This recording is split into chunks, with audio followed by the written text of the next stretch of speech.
ಮೊದಲು ಭೂಮಿಗಿಳಿದ ಮಳೆ ಹನಿಯು ನೀನೇನಾ, ಹೂವೆದೆಯ ಚುಂಬಿಸಿದ ಇಬ್ಬನಿಯು ನೀನೇನಾ, ಬಾರದೆ ನನ್ನ ಕನಸಲ್ಲಿ ಕಾಣದೆ ನನ್ನ ಎದುರಲ್ಲಿ ಇದ್ದೆಯೋ, ಯಾವೂರಲ್ಲಿ ನೀನವಿತು ಕುಳಿತು.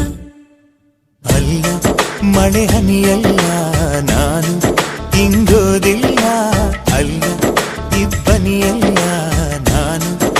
ಆರೋದಿಲ್ಲ, ಬಲುಸಾದ ಹುಡುಗ ಕಣೆ ಇವನು, ನಾನು ಬಾರದೆ ನಿನ್ನ ಕನಸಲ್ಲಿ ಕಾಣದೆ